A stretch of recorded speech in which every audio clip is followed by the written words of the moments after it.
Argentina শুধুমাত্র football খেলা একটি দেশের নাম নয়, বরং কোটি কোটি ভক্তের আবেগ, ভালোবাসার প্রতীক।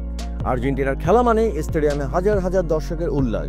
চায়ের দোকান থেকে শুরু করে রাস্তায় আর্জেন্টাইন ভক্ত সমর্থকদের গোল উদযাপন করার উপলক্ষ, যেখানে ফুটবল মানেই জীবন।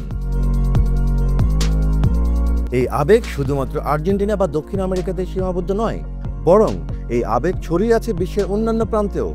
ঢাকার টিএসসি, চট্টগ্রামের জিএসসি, ভারতের কেরালায় থাকা আর্জেন্টাইন সমর্থকরা যখন উল্লাসে মাতেন, তখন আনন্দ পৌঁছে যায় বুয়েনোস আয়ার্সেও।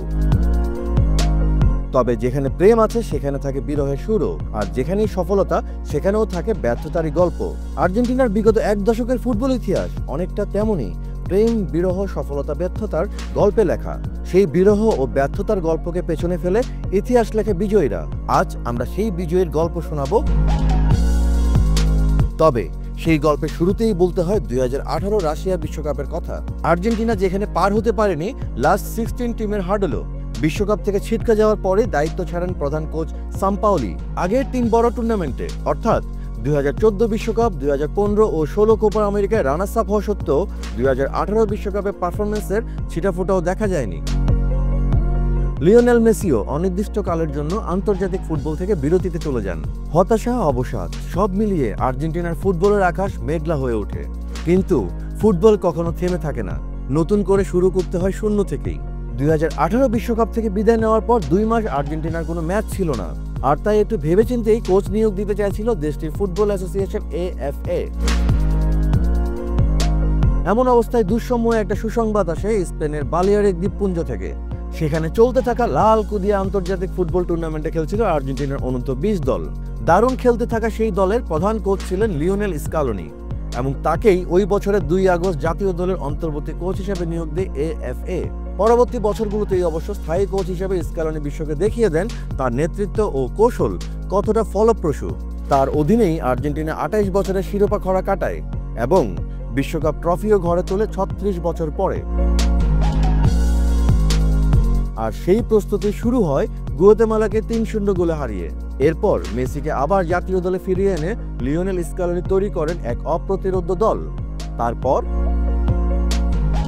এরপরে যা হয় তার সাক্ষী পুরো বিশ্ব, কারণ 2 লিওনেল অর্থাৎ এক কোচ ও এক অধিনায়ক মানে স্কালোনি ও মেসি মিলে গড়েন এমন এক দল যা মাঠে দেখায় ট্যাকটিক্স, আন্ডারস্ট্যান্ডিং, প্যাশন ও ইমোশনের এক অসাধারণ সমন্বয়।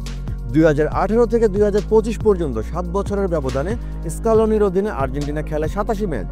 এর মাঝে জিতেছে 64টি, ড্র করেছে 14টি এবং হার মাত্র 9 ম্যাচে। মাঝে 35 ম্যাচ অপরাজিত থাকার রেকর্ডও গড়েছে। এর মাঝে ছিল 24টি জয় ও 11টি ড্র। আর এই রেকর্ডই প্রমাণ করে কিভাবে একটি দলের স্থায়িত্ব ও ধারাবাহিকতা বিশ্বজয়ের পথ গড়ে তোলে। স্কালোনির অধীনে বর্তমান আর্জেন্টিনার ম্যাচ মানেই শুধুই উল্লাস। এখানে আর কোনো হতাশা নয়, বরং স্টেডিয়ামগুলো ভরে থাকে আনন্দে। ভক্তরা এখন মেসি, মার্টিনেজদের প্রতিটি মুহূর্ত অনুভব করে হৃদয় দিয়ে। স্কালোনির নেতৃত্বেই আর্জেন্টিনা 2022 বিশ্বকাপে শিরোপা জিতে। এর পাশাপাশি কোপা আমেরিকা এবং স্কালোনির অধীনেই ফিফা র্যাঙ্কিংয়ে দীর্ঘ সময় শীর্ষস্থানে আর্জেন্টিনা। ভক্তদের প্রেরণা, তাদের সাথে একাত্ম হয়ে যাওয়া আবেগের মাধ্যমে স্কালোনির কারণেই। ইতিমধ্যে 2026 ফুটবল বিশ্বকাপের বাছাই পর্বে পয়েন্ট টেবিলে শীর্ষস্থানের থেকে শেষ করেছে আর্জেন্টিনা।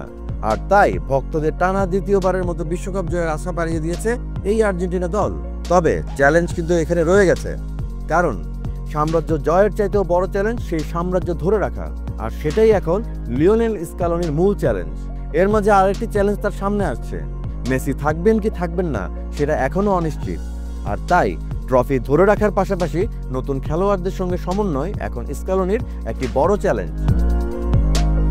কিন্তু একটি বিষয় স্পষ্ট, আর তা হলো বিশ্বজুড়ে থাকা আর্জেন্টিনার ভক্তদের আবেগ, আর্জেন্টাইন ফুটবলের ইতিহাস, এবং সবই আবারও দলকে শক্তি যোগাবে 2026 ফুটবল বিশ্বকাপে।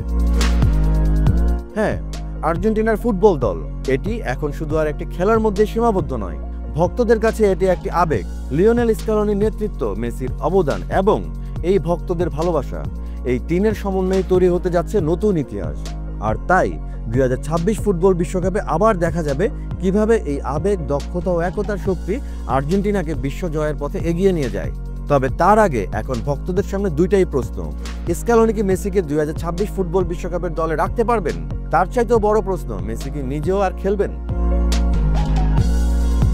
আপনার মতামত জানাতে পারেন কমেন্টে। ফুটবলের সব আপডেট ও বিশ্লেষণের জন্য সাবস্ক্রাইব করুন বাংলা ফ্লো ইউটিউব চ্যানেল। একই সঙ্গে লাইক, কমেন্ট ও ফলো করে সংযুক্ত থাকুন বাংলা ফ্লোর ফেসবুক, ইনস্টাগ্রাম ও টিকটকেও।